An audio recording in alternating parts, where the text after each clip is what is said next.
is called The Mars Project in U.S. Time Travel History. I think this is of greater contemporary relevance simply because the CIA's Mars Project was 10 years later, and I encountered it not as a school child, but as an undergraduate at the University of California at Los Angeles between 1980 and 84. Part one, I'm emphasizing the fact that I'm waging one truth campaign with two goals. The first is to explain to the people of the world that we crossed through the threshold of time travel by 1970. And the second is to tell a number of things about Mars. That it's inhabited, that we've been sending US chrononauts there for over 30 years, and that we have a colony there. And yet most of the people in the world were not even informed of that fact. And I think it was a fundamental human right, part of the common heritage of the human race, to know that we were in contact with another planet and its humanoid beings and animals, and that we had a right as a global polity to participate in the decision-making about this momentous moment in cosmic history. But instead, we did the same thing that we did with time travel, that is the US government did, which is keep it secret down to the participants themselves. And I wasn't the first of the participants to step forward. In fact, Michael C. Ralph and Arthur Neumann, who was the Henry Deacon informant to Project Camelot, stepped forward, and then I stepped forward, and then William Brett Stilling stepped forward, Bernard Mendez, and then of course our friend Laura Magdalene Eisenhower then stepped forward and revealed that in 2006 and 2007 she had been invited to join the Mars colony. Let me tell you, the descendants of US presidents usually don't address political issues or matters of the day. And Laura really stepped up, and it was a doozy, which was she was revealing that she had been invited to go to the Mars colony, which was extremely controversial. So I always thank Laura for her courageous testimony every time I speak about the Mars Jump Room program. Okay, so part two, what was the CIA's Jump Room program? First of all, we have to remember about the occult origins of the United States of America. I just filmed an interview for Gaiam TV in Boulder, Colorado, and who should I be greeted by but the estimable researcher Jay Widener. And I had a little bit of one of those out-of-body moments where you don't expect meeting somebody in a certain location. And Jay's written and spoken extensively, here's Jay Widener on the right, about the occult Egyptian origins of the United States of America. I mean, the pyramid, the Great Pyramid, announcing a new order of the ages, being a new order of the ages, being undertaken by the Almighty, matters. I mean, it's historically significant and meaningful. What Jay has described is that the notion of the Illuminati that he espouses is that the Illuminati was the political and social conspiracy begun by the Jesuit professor Adam Weishaupt in Munich, in Bavaria, hence the Bavarian Illuminati, in 1776. And he claims that it was the Bavarian Illuminati that founded the United States of America, initially for a single purpose. And his research has revealed that that purpose was to put human beings back on Mars. Prior to the solar system catastrophe of 9500 BC, when Earth and Mars were hit by something from outer space, it may have been debris from the Vela supernova explosion, it may have been an attack by an extraterrestrial race of some kind, it may have been rocks, a tremendous amount of rocks and debris from some other celestial event. But nonetheless, we were in a three-planet confederacy with Earth, Mars, and another planet called Marduk that then disintegrated in that catastrophe and became the asteroid belt, which is really where a planet should be in our solar system, as Sir Isaac Newton demonstrated mathematically. Okay, so Jay's point here is not that the Bavarian Illuminati started the United States, but they had a specific goal, which was to create a high enough civilization to get us back on Mars. Now that would be very valuable to do because Mars is in an irregular orbit around the Sun, and hence with us, with Earth, on our regular orbit around the Sun.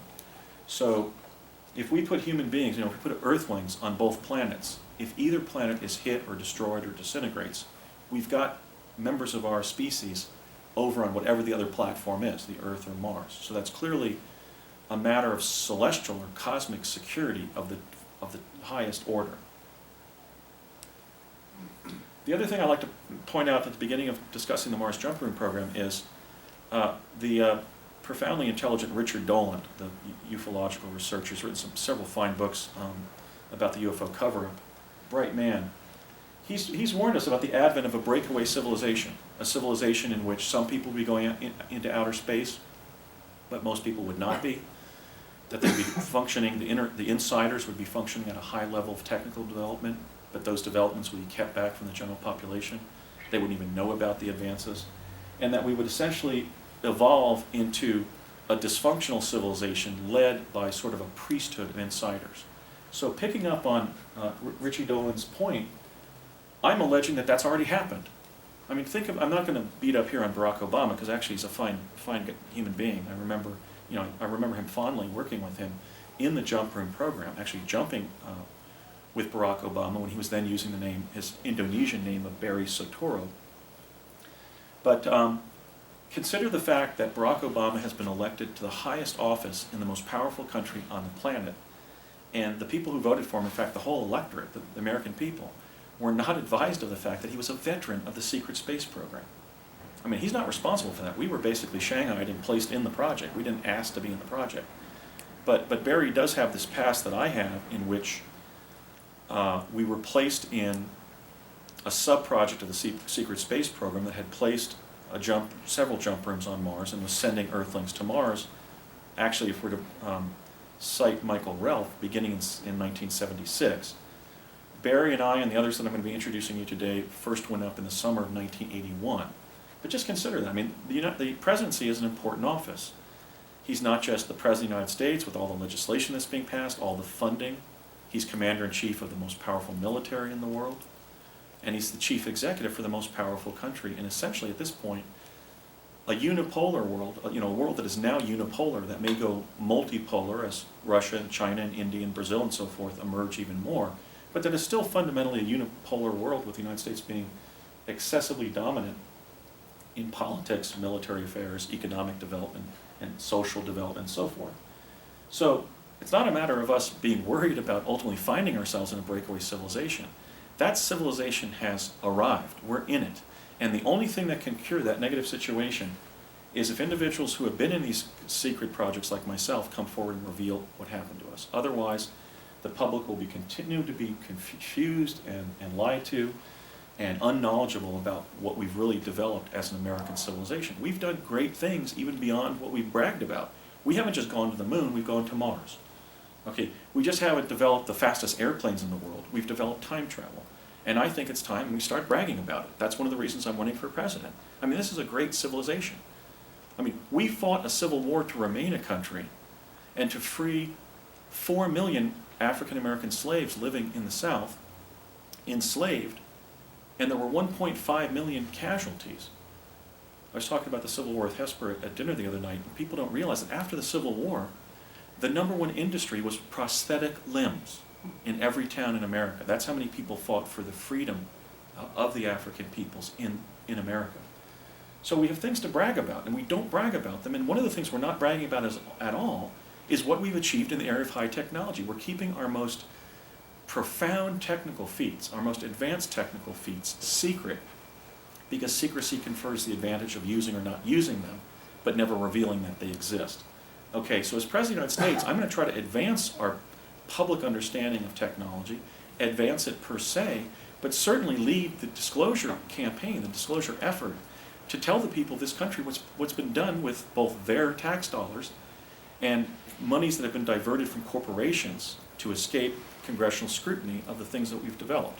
We've not only been sending adults and children in time space in different ways since 1970, we have created a colony on Mars, and we're still talking about the lunar landing 44 years after it occurred. Okay, so we are in a breakaway civilization, and I, for one, don't want future Americans to be living in a country where a small group of scientists, government administrators, and astronauts and chrononauts know what we've achieved and what we're doing. I mean, the Mars program should have been something that was as highly touted as the lunar landing, but it was shoved under the rug. So I'm taking it out from under the rug, and I'm telling everybody. And have I succeeded? Yeah. I've gotten 150 million listener units just from the 5 appearances on Coast to Coast AM with George Nord. When I was interviewed by the talented Jaime Jose Mozan, the Mexican TV journalist, he's sort of the Mike Wallace of Mexico, that was seen by 10 million people. I discussed the Mars program extensively in that interview. That was seen by 10 million Mexicans and 40 million other Latin Americans right after one of the biggest soccer games in the whole soccer yearly calendar in the world. So the information is getting out, and I have not been assassinated. Okay, so clearly there's a big faction within the U.S. permanent secret government and intelligence community that shares my belief that this stuff should be publicized and not hidden. So I mentioned serving with Barry Obama in the Mars Jump Room program. He was in our training class at College of the Siskiyous in 1980 under Ed Dames, as is confirmed by myself, William Stillings, and Bernard Mendez. We roomed for a couple days at the dorms at College of the Siskiyous before we all moved over to the Finlandia Motel in Shasta City, in the city of Mount Shasta. We sometimes encountered each other at 999 North Sepulveda, which was where the West Coast Jump Room was. And we were sometimes in the jump room together, because usually two were in the jump room. In terms of oxygen, our oxygen requirements, you're either jumping by yourself or one other team member. And we were both on the surface together and under Bernard Mendez on some exploratory jumps, just as I was sometimes put with Courtney Hunt being the team leader with William Stillings. They were putting sort of a seasoned, older jumper with two younger jumpers, and so I was actually sometimes teamed with Barry in exploratory missions on the surface of Mars. So I just wanted to point out that, but also just there's a question of why they would have put veritably one, possibly two future presidents in the same program where they were going to Mars. Maybe we can talk about that during the break, because there's many explanations for that. I mean, that they were just getting us seasoned to stressful events, that the Mars program was going to widen into a program in which the president would announce the arrivals of the Martians that are like us to emigrate here to Earth, where conditions are so much more convivial to life, that the Mars program would become a big matter of presidential concern. We don't know, but they at least involved one future president, and they spoke of me also as being a future president during that training class in summer of '80, so it looks like two future presidents were involved, and they were literally risking our lives to do it, so it was obviously a priority. Okay, I mentioned yesterday about Project Pegasus, which I was in from 1968 to 72, how it was under DARPA, the Defense Advanced Research Projects Agency, that gave us Star Wars weaponry and the internet. And I think that, to the extent that we were conscripted into the Mars program, I think probably my involvement in Pegasus as a time traveler from age 7 to 11, or age 6 actually to 11, here I'm at age 5 in kindergarten, was clearly the basis for involving me in the program. I think I was basically viewed as a time-space veteran at that point, but I don't know. We were never told why we were admitted into the Mars program. I talked about yesterday how Project Pegasus involved us in remote viewing, where we were looking for John McCain among other targets, spinning, in which we were being spun on our backs at clockwise 33 at 33 rotations per minute and going out of body to sort of explore the matrix. We talked about the Montag Chair that Hesper and I experienced as school children at 10 years apart, and how it was essentially had a magnetic transducer on the back where we alternately had an astral projection to our future, as I did, or I was looking at an external feed of my inner thinking on a video display terminal when they were using me in the Montag Chair in 1979-80 when I was a freshman at UC San Diego before transferring to UCLA. And then Hesper talked about, or I don't know if we talked about enough, the fact that you think there was also a video display terminal connected to your apparatus, but that the lady working with you was not letting you see it. She was kind of guiding you through your exploration of the future. Yeah, knowing that by the time you were college age, there was a video in front of you. Right. I could only guess that when she was coming out from behind me, that if there was a screen, it was behind me, because there wasn't one in front of me. Right, but she Yeah. seemed to be looking at something as if it Yeah, was another she attachment. was to doing, the yeah, device. something, Yeah. some sort of controls, maybe the driving. Yeah. Right, now the benefit of or the advantage of the Montag Chair was that the time travelers stayed in the chair. Right. When their mind went forward. So if they could then literally guide the person. I had mentioned yesterday how, they debrief you about what you saw, and they say, oh, where were you? Oh, I was in my apartment in Vancouver, Washington. What was going on? Oh, the TV was on. Who was on the TV? The president, what was he doing? Giving the State of the Union address. Who was the president? Barack Obama. Okay. The benefit of doing that kind of psychic driving, that seems to be what went on where she was watching the video terminal, I think, was that if you were in your house or apartment a certain year in the future, she could literally say, go over to the television set. And they were actually sort of, at that point, 10 years into the use of children in the Montag Chair, almost doing kind of a Chronovisor type scoping of your environment, because that's how they were deriving information about the future, was by debriefing the child after 15 or 20 minutes in the chair. And also, there was no OBE, like when I started. There was no OBE when I was at UC San Diego. I was just in the chair, and they were asking me to go forward in time to a certain time period, and it was there, right on the screen, what I was thinking. And that's where I revealed the names of Bill Clinton and Al Gore as president and vice president in the 2 terms before the turn of the century, which is now 13 years ago. Right, we entered that. But so yeah, here we have in the accounts from Hesper and I corroborating evidence that the Montag Chair existed or exists.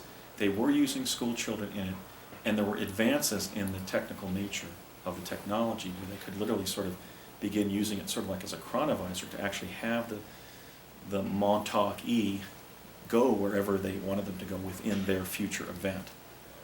So I talked about that. This is just kind of a recap.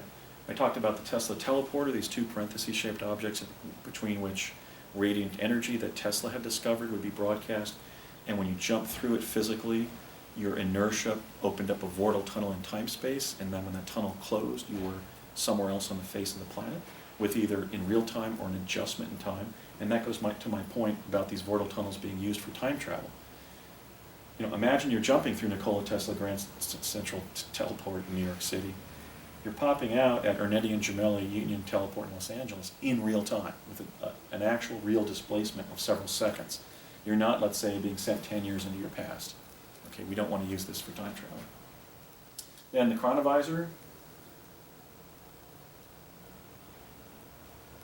I talked about seeing the actual signing of the U.S. Constitution on September 17th of 1787. I talked about the advanced Chronovisor, where we went up to ITT Defense Communications in Nutley, New Jersey, and were sent in this spacesuit, basically this titanium-covered jumpsuit and crystal helmet, and we were sent forward to the year 2013 to see what condition the U.S. Supreme Court building was in. And then we were pulled back another half hour, and I was disrobed there on the stage, and as I walked past Elaine Gallagher, my team leader, my facilitator back in my elementary school, I said, "Where is my dad?" And she came up to me and said, "Oh, Andy, he had to leave and be by himself for a while." And I said, "Why, Elaine?" And he said, "Well, it's kind of hard to describe to you, but when we turned the crystal array on, which generated the hologram, which was much brighter than even the one that we encountered over at Morristown," she said, "you all disappeared from the stage, and your father thought that you were gone, son." And so when I finally was debriefed by the Office of Naval Intelligence down the hall and was reunited with my dad, there were still tears in his eyes. Because what he saw was that the 5 or 6 kids that had been literally connected to these metal stanchions on the stage, and their uniform, our jumpsuits, our sort of time-space protective suits, similar to what the astronauts would wear, disappeared. In fact, the connecting loops to the stanchions, they said literally, my dad later said, they literally fell as we disappeared. And my dad thought, oh great, I've just involved my youngest child, my 5th child, in U.S. time-space research and development activity, and I just led to his demise. So my dad was literally just really shook up. But I was asked by the lieutenant commander for the Office of Naval Intelligence, who had an office down the hall from this large auditorium where the device was, and he said, "Okay, Andrew, tell me what you saw." And I said, "I saw a building." He said, "What kind of building?" "Oh, like this big stone building with columns in the front, kind of like a Roman temple." Because we had been sort of inculcated in Western civilization on the speed learning machines called the tachistoscopes, the curriculum that was called Galileo, which covered developments in science and society from 1450. And he said, "Well, tell me about the building." And I said, "Well, I know it's under fresh water because I could see that green stuff that grows in ponds on the columns." And he said, "You mean algae?" And I said, "Yeah, algae." And When I said that it was underwater and had algae on the columns, he actually got up, he spilled the ice water that he was serving me all over his table, all over his desk there in his study-like, book-lined office, and he then began smoking and pacing back and forth in his office. Okay, so these kinds of findings were highly disturbing to the United States government. Could it be an accident, therefore, that from 1970 to 1980, the United States government moved 1/3 of the United States population west of the Mississippi? I don't think so. I think they were preparing for that. In 1960, 2/3 of Americans lived east of the Mississippi. By 1980, only 1/3 of the American people lived east of the Mississippi. They moved 1/3 of our population west of the Mississippi in a decade after making findings like this. Has it happened yet in 2013? No, but then again, I left the timeline in which this was detected. And then a large teleport is called a Stargate. That term is actually used. There was a large black one set up in the summer of '72 in the gymnasium at the Cerrillos Cultural Center outside of Santa Fe in the town of Cerrillos near Madrid, New Mexico. And there was also a Chronovisor that in the summer of '71 was put in the back of the building where there's a symphony orchestra stage, and that was the Chronovisor they were using to send me to the Lincoln shooting site, Ford's Theater, on April 14th of 1865. So that's what a Stargate is. It's nothing but a big teleporter. And in fact, it prompted the same kind of vortal tunnel. I talked about how arriving in this industrial park in 2045 and walking into this immaculate building to retrieve microfilm summaries of events occurring between the 1970s and 2040s, and then jumping through the wall of a conference room to get back to the Lobo Overlook site in southwest Colorado, where there are microwave transmitters. I talked about the plasma confinement chamber, this large lucite box about half the size of a tennis court and about 15 feet high, and how they sent me to Gettysburg on the day that Abraham Lincoln gave the Gettysburg Address, and I ended up being photographed there by the famed Civil War photographer Matthew Brady, as found by the photo analyst Josephine Cobb at the Library of Congress, Josephine being the great aunt of my fellow Mars jumper, William Stillings, whose mother is Gail Cobb Stillings. Now, that gets us to the jump rooms. The jump rooms were clearly present in Project Pegasus, but oddly, Bernard Mundez, or not so oddly, has said that they were given to us by one faction of the great ETs. There were two, one in New York City and one in El Segundo, California.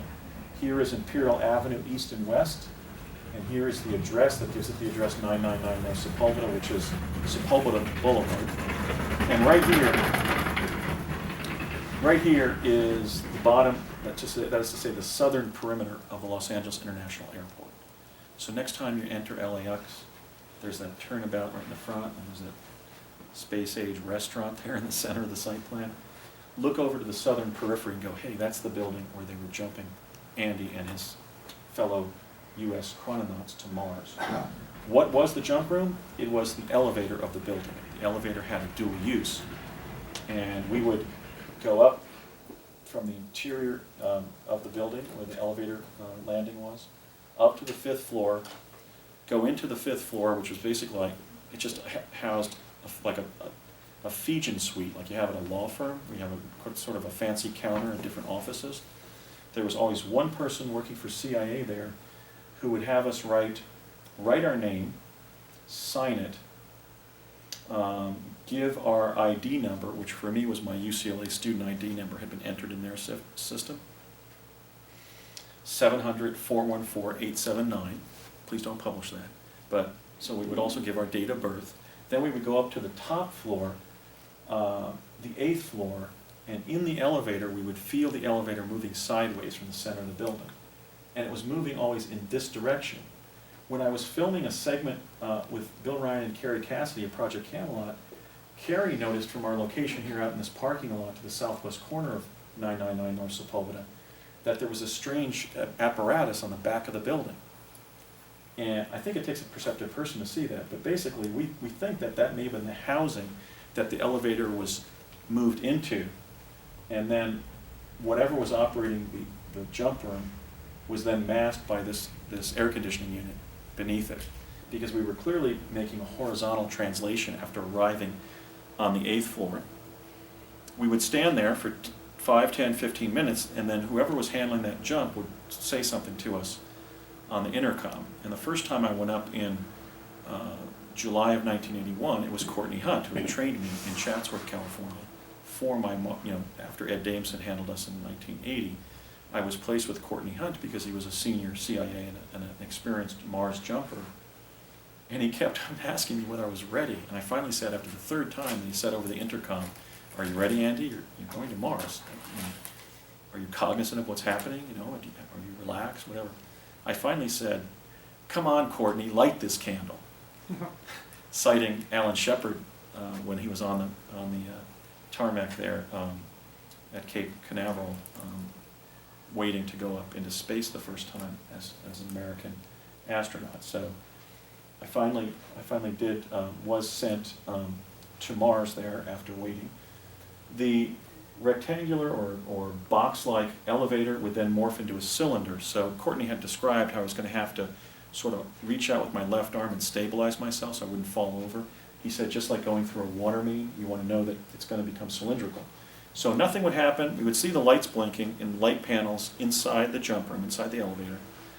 About 5 minutes later, we could see that the box-like elevator was then morphing into a cylinder, with the top translated forward into the end of the cylinder where we could see kind of a wormholing going on.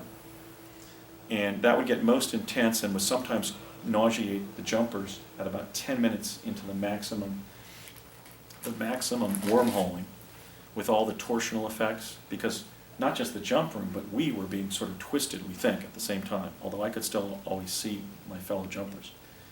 But it was really most difficult to withstand at about 10 minutes, and then the process would start reversing and sort of becoming less and less affecting of how we felt. And then about 5 minutes after it started twisting, we would just be standing there in a box again, and then 5 minutes later the doors would open up, and we were always in a subterranean chamber on Mars, and then would take one flight of stairs up to the surface. All the jump rooms were sort of hanging in an elevator-like contraption on Mars, 1 story below ground. So there were 5 foreshadowings of my experience in the jump room program. So let me just go through those very quickly, and maybe we could take a short 5-minute break. In 1967-68, when I first teleported to Santa Fe with my father, he came home from his job on Wall Street in New York City for the Ralph M. Parsons Company, and had a couple drinks, was in sort of a comedic mood, and he said, "Come on, everybody, let's gather in the living room. I want to tell you about this funny story where this person was talking about life forms on Mars for the first time. It's really funny. I mean, it's worthy of Art Buchwald." He said something like that. And what my dad I now know was reading, to his great delight, was several pages of excerpts from my 2008 paper, The Discovery of Life on Mars, which is 41 single-spaced pages. But he just had a couple sheafs of paper. And he was becoming hysterical, basically, reading the most fanciful and farcical passages from that paper. If you read my paper, it's online at projectmars.net, if you haven't read it. Essentially, somebody had kind of gone through it, somebody at CIA probably with a fine-tooth comb, and taken out about a page and a half of excerpts that were the excerpts that I included, the passages that I included in my paper, so that school children could relate to what I was talking about. I mean, I called this animal that I got from one of the NASA's images on Mars, which looks like a cross between a puppy dog and a sponge in the ocean, a woofie, just as a reference to this dog-like creature that looked like something you could scrub with or whatever. And so my dad was reading all of those passages, and only those passages, in an attempt, I think, by somebody at CIA to confuse my father about the significance of the paper. Okay, so I did something that I had never done before and have never done since, and it was my dad. I was raised old school, so really, my dad was a disciplinarian, and I was certainly being an obedient child growing up. And what I did was I ran across the living room and I snatched the writing out of his paper. It was in a manila folder, and it was stapled to the right side, several pages. And I still remember to this day, it said, "Central Intelligence Agency Memorandum, in regard to Andrew Basiago / hyphen, the discovery of life on Mars, hyphen, 2008.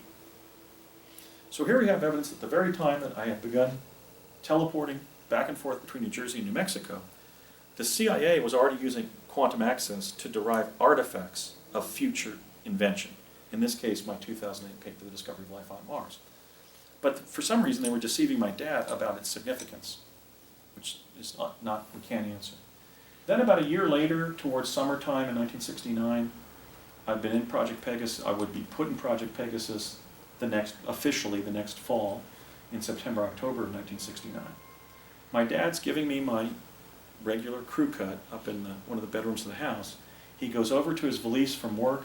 He takes out a manila envelope with the red wax seal and tie string and unties it. It had already been cracked open. And he pulls out basically this image, which is one of the first images that I've revealed of humanoid life forms on Mars. This is essentially the iconic image on the middle of Tsiolkovsky Ridge, which is in the West Valley of the Columbia Range within the Gusev crater of Mars. And it's a little blurry here when it's shown via a PowerPoint projector, but it basically shows a humanoid. Here's the back of his head. Here's the back of his upper torso. You can see his right armpit there, and when you look at it, the original, you can see his arm here. He's interacting with smaller humanoids over here, perhaps children, and he's wearing pants that are cinched up over where we would put them, a couple inches up into the lower back, with a brown belt, and then his legs are either in the ground or in water, or he's kneeling. And this was the first image of a humanoid being on another planet ever published on Earth. And I released a number of them in that 2008 paper.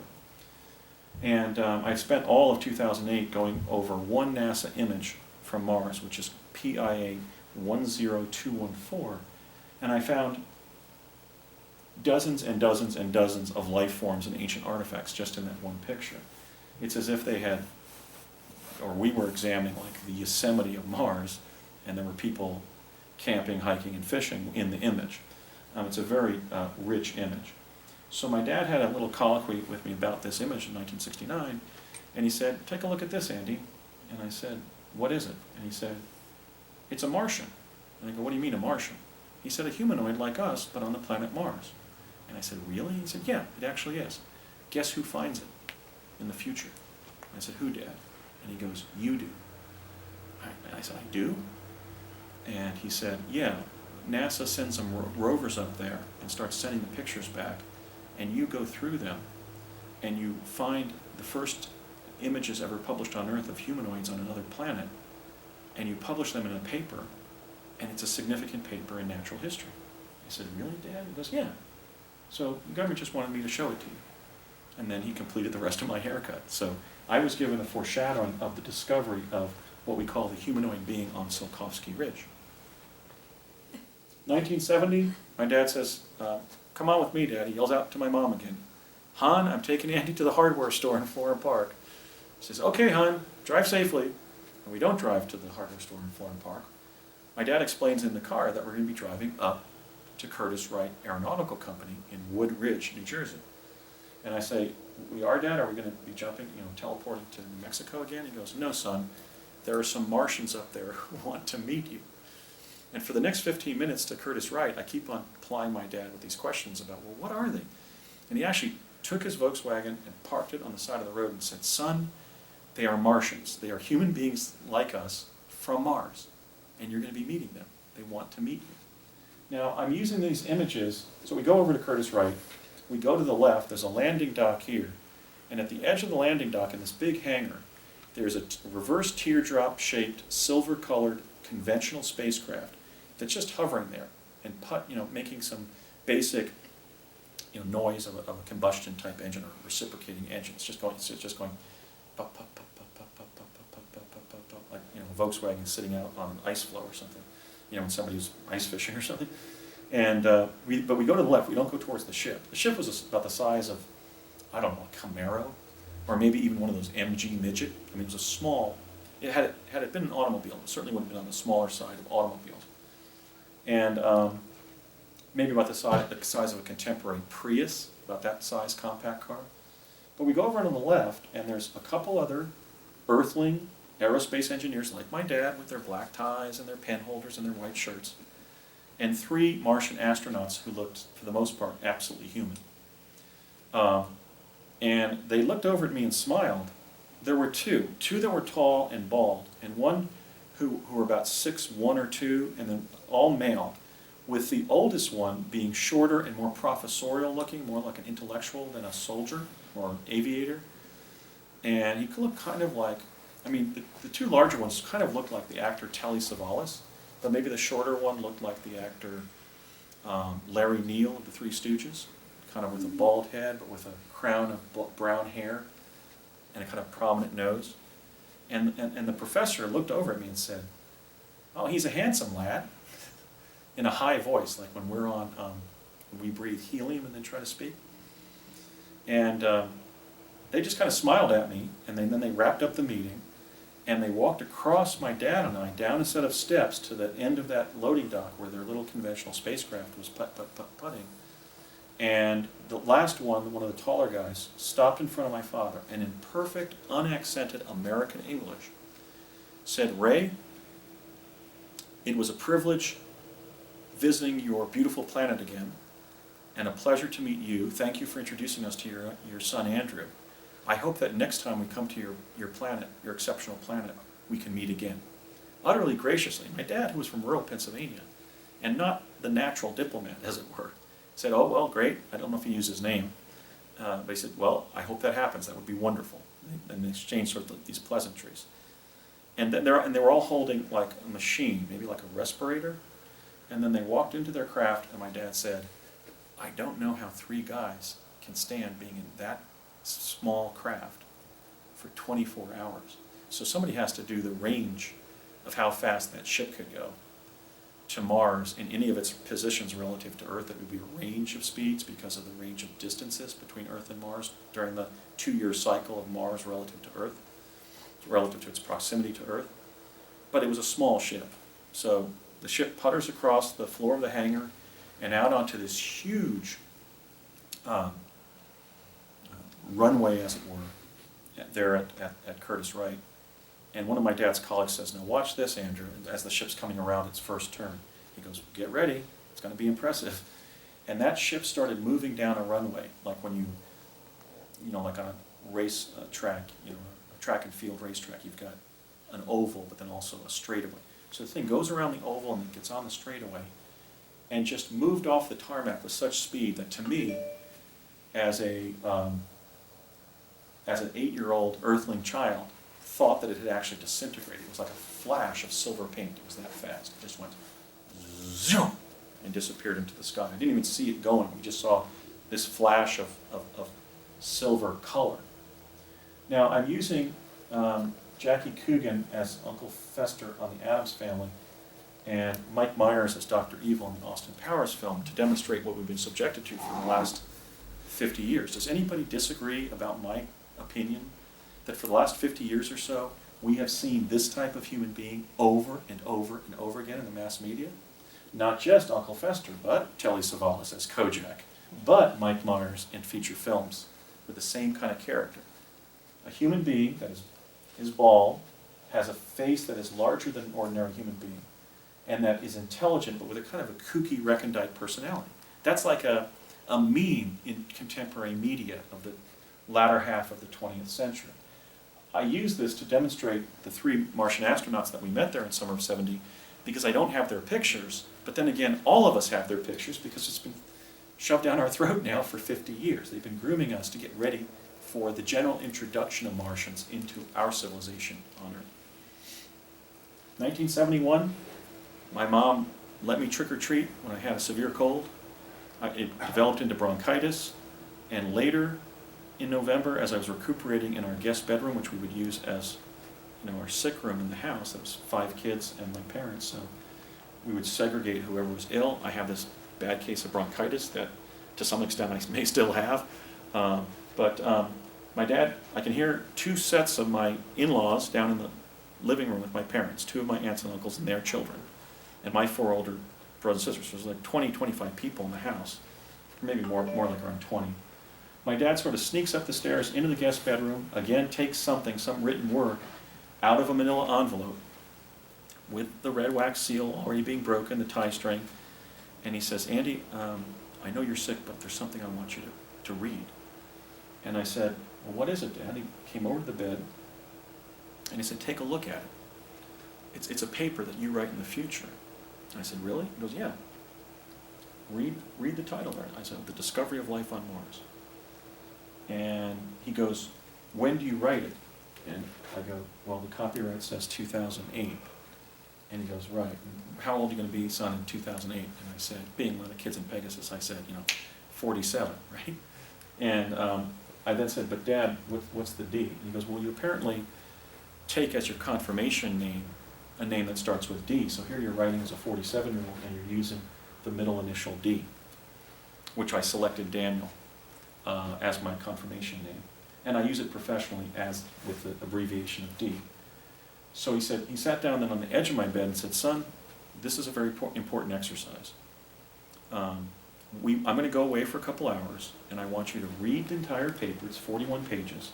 I want you to scrutinize the photographs. Spend time literally looking at the photographs and understanding what you're seeing. And then read the captions and try to relate the text and the captions to the photographs. And I said, why, Dad? And he said, well, the purpose of this exercise is to have you read your paper from the future about life on Mars. So when you write it in 2008 as a 47-year-old, it'll contain as much information about life on Mars, as much data, he said, about life on Mars as possible. So that made sense at that time with the reckoning of engineers like my dad who were, seeing that the internet used .com and speculating that it could indicate a total communist takeover of the United States. They were really just grasping at the straws of the future, right? And he's telling me that the purpose of this exercise is to gather as much data as possible so you'll include it when you analyze a NASA photograph and publish that paper, 37 years from that time period. And the problem is that that's a kind of a quantum paradox. Because how could I read the ultimate result of my authorship and deliver anything more than the total content of that paper? I mean, he didn't put me under trance hypnosis or something, right, under hypnotic trance. He basically was giving me the artifact from the future. How, by reading something in the future, are you influenced in a way that would cause you to put more content into the ultimate artifact? It doesn't make sense. But then again, this is the incomplete understanding of both retro and proto-causation that they were incompletely grasping. But I did read the whole paper, and when I spent 3.5 weeks in December of 2012, or actually November and December of 2012, listening to Dave Brubeck, the Dave Brubeck Quartet, listening basically to Paul Desmond, the alto saxophonist for the Dave Brubeck Quartet, playing Take 5 over and over again, summing up the work that I had done from January of 2008, finding specific details of life on, of ancient artifacts and biological beings, basically ancient life and modern life on Mars. So when it came time during a blizzard in Portland, Oregon, to be sitting in that little house on Russell Street in Portland, I basically put myself into a trance state with Take 5, where I was sleeping from 6 in the morning to noon and working 18 hours a day on the paper. And I was just out of my mind. I actually left that house, that rental house, to go to the post office and mail my paper to the chairman of the National Geographic, the president of the National Geographic, John Sweeney. And when I came back from that short mile or so jaunt on like 6 feet of snow back to my house, I tested my fasting blood glucose, and it was 99 in the middle of the day. Because all I survived on for those 3.5 weeks while putting myself into this creative fugue with the playing of Take 5 on YouTube was a ham, 18 eggs, and like 28 cups of coffee. Now, Hesper's, I know, rolling her eyes about the bad health of that. But basically, I went on a ham, eggs, and coffee diet as I was listening to the Dave Brubeck Quartet play Take 5. And that allowed me to sort of synthesize everything I'd studied that year, but who knows what I was actually getting from memory from having read my own paper. Anyway, I then widened my diet after the publication of the paper. And another thing that happened was kind of a precursor to my own involvement in the Mars project. When I was on Project Pegasus, I was frequently in the presence of a woman named Mary Constance Chavez, who was also known as Connie Chavez or Pilly. And she was kind of almost a folkloric figure in Old Town Albuquerque. She was sort of the belle star of Old Town Albuquerque. Because for many years, she held the position of cashier and waitress at the La Hacienda restaurant and the La Placida restaurants, the two most famous Mexican restaurants in all of Albuquerque. I heard recently that the La Hacienda was shut down, but I think the La Placida is still there. But then and now, there were very famous restaurants in the whole Southwest, and Connie was sort of like the greeter, and she was always spinning one-liners when people would say something. So she became sort of famous there in that context. She was born there, she grew up there, she died in Albuquerque. But one time, she was babysitting me in 1972. I was 10, 11 years old. I was just hanging out in the restaurant. And my dad came back from a technical meeting that had lasted from like around lunchtime to 2 o'clock. And as he walked into the La Hacienda, he looked like he'd been punched in the stomach. He looked ill and green around the gills. And so Connie started talking to him, and he said, "No, let's go over here out of earshot of Andy." And they went in the far corner of the restaurant. And then I did the things that any of you who have had kids know, that when kids want to be in on a meeting, they're going to get there. Sometimes they'll get there directly, but often they'll do the zigzag. So I stopped at one of the tables. They didn't see me. And then I did the Bart Simpson over here. And I basically zigzagged across the floor of the restaurant, and I heard Connie say to my father, does he go there before or after he publishes all the pictures of the creatures up there? So that must have been the meeting in which my dad was told, "Hey, your son that you volunteered in the Pegasus, we like working with him. When we get operational for Mars, he's going." Because my dad literally looked ill, and that's what Connie said. So there, in 1972, they were talking about what Rumsfeld must have meant when I was on Pegasus. When my dad was drinking his Jack Daniels, Donald Rumsfeld his martini, and me my grape knee-high, and Rumsfeld said to my father, "No, Ray, what we plan to do is send them to the Naval Academy in Annapolis, and then spin them through that, and use the Naval Academy as a pretext for involving them in future project activities." Well, my dad sat me down in high school and explained how I was going to the Naval Academy. I turned him down. I went to UCSD and then UCLA. But there in 72, my dad had just been briefed that I was headed for Mars. So now we have some connection here between being in Pegasus, Rumsfeld knowing in 72, but before 72, which is when I left Project Pegasus, that the kids were heading for the Naval Academy, as I would be apprised of 5 years later in 1977.